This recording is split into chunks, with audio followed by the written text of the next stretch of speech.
You know that feeling when you spend an hour on your makeup, your wig is sitting perfectly, and you slip into that dress you've been dying to wear, but then you look in the mirror and something just feels off. It's not the outfit, and it's definitely not you. It's just that those straight lines from your waist to your thighs aren't giving you the silhouette you were dreaming of. We've all been there, standing in front of the glass, pulling at the fabric and wishing for just a little more curve to fill things out. It's a common frustration when you're transitioning your look or exploring cross-dressing, because let's be real, most clothes designed for women are cut with a specific hip-to-waist ratio in mind that most of us weren't exactly born with. But here's the secret, honey. Those curves you see on celebrities and models? Half the time, they're manufactured. And today, we're going to talk about exactly how you can manufacture yours too. We're diving deep into the world of padding and specialized underwear to help you fix that hip silhouette and feel absolutely unstoppable in whatever you choose to wear. First off, let's just take a breath and acknowledge that wanting to change your shape isn't about hiding who you are. It's about expression. It's about making the outside match the vibe you feel on the inside. If you want a more feminine frame, you aren't faking anything. You're just using the tools of the trade. Think of padding like a push-up bra for your hips. It's all about balance. Most biological male frames are built like an inverted triangle, wide at the shoulders and narrow at the hips. To get that classic hourglass or pear shape, we just need to add a little volume down low to balance out the top. It sounds simple, right? Well, it can be, but there's definitely an art to making it look natural rather than looking like you've stuffed 2 couch cushions into your leggings. So where do we start?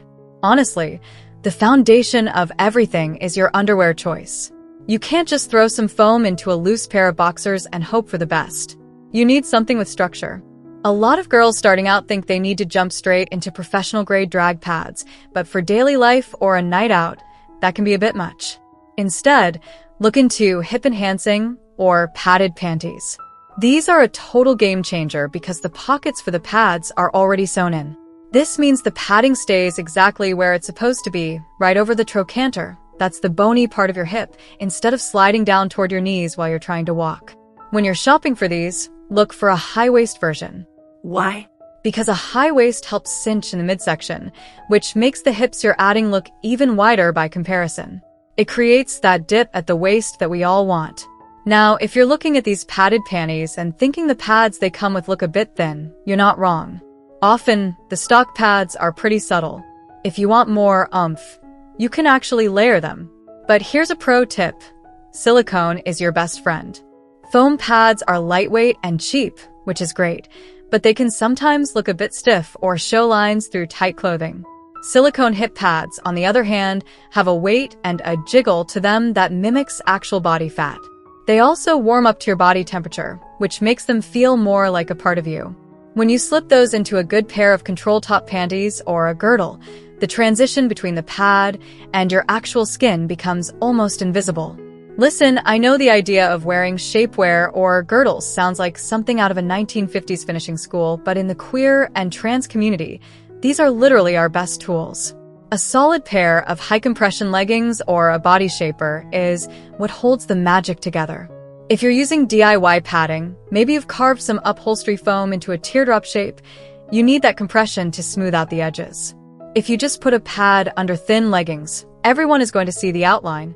But if you put those pads on, then a pair of tight dance tights, then another pair of tights, and then your clothes, everything gets smoothed out into one continuous, gorgeous curve. It's all about the layers, babe. Speaking of DIY, let's talk about how to make your own pads if you're on a budget or want a custom fit. You don't need to spend a fortune.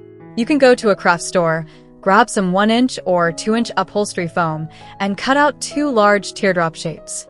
The round, fat part of the teardrop goes right over your hip bone, and the tail of the teardrop blends down into your thigh. The key here is feathering. You take a pair of scissors or a literal electric bread carver. Don't laugh, it works, and you shave down the edges of the foam until they are paper thin. This is what prevents that awkward shelf look. You want the pad to disappear into your leg. It takes a little practice, and your living room will probably end up covered in yellow foam scraps, but the result is a custom hip shape that fits your specific body perfectly. But what about the male hip specifically? One of the biggest tells isn't just the lack of width, it's the hip dip, or that inward curve many of us have. When you're positioning your padding, don't just think about the side of your body. Think about the transition from your butt to your hips. Sometimes adding a little bit of padding to the backside of the hip can fill out that space and give you a much more rounded, feminine derriere while also widening the front profile. It's all about creating a 3D shape. If you're wearing jeans, you can get away with more. If you're wearing a bodycon dress, you have to be more strategic. Here's the thing, though. As much as we love the look, padding can be a literal sweat fest. If you're going to be out all day, especially in the summer, you need to be prepared. Airflow is non-existent once you've got foam and 3 layers of spandex on. My advice? Use a bit of talcum-free powder or an anti-chafing stick before you get dressed. It'll save your skin and keep you from feeling like you're melting. And honestly, don't go too big too fast.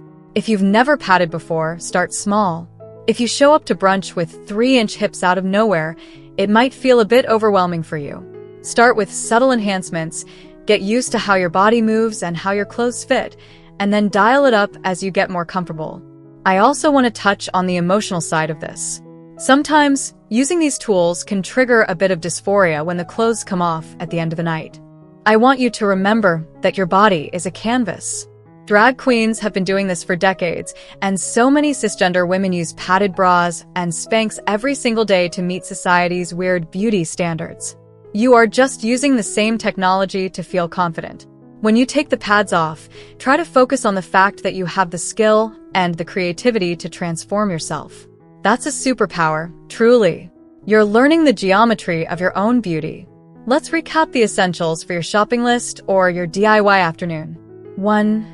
Get yourself some high-waisted compression shorts or specialized padded panties as your base. 2. Choose your material, silicone for realism and weight, or foam for custom shaping and budget-friendliness. 3. Remember the layering rule. Padding, then tights to smooth, then your outfit.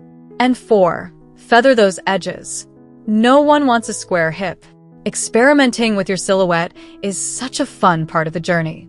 It's about playing with the rules of gender and fashion and making them work for you. You deserve to look in that mirror and see exactly who you want to be staring back. If that means adding a little extra foam to your hips to get that sway in your walk, then go for it with your head held high. You're doing this for you, and that's the most empowering thing there is. If this helped you feel a little more confident or gave you a new idea for your next outfit, I'd love to hear about it. Have you tried DIY padding, or do you swear by a specific brand of shapewear? Drop a comment below, and let's share the secrets. We're all in this together, learning as we go. If you want more tips on styling, grooming, and living your most authentic life, make sure you hit that subscribe button and join our community here at My Life, My Rules. We've got so much more to talk about, from wig care to finding your personal style. In the meantime, keep being your beautiful, authentic self. You're doing amazing, and I'll see you in the next video. Thank you so much for watching till now. It means the world to have you here. This community is all about empowering each other and celebrating the incredible journeys of everyone on their path to living authentically. If you're ever feeling lost or alone, remember you have a whole family here for you. Hit that subscribe button, smash that like button, and let's keep inspiring each other, sending you all the love and strength in the world. Until next time, live your life by your rules.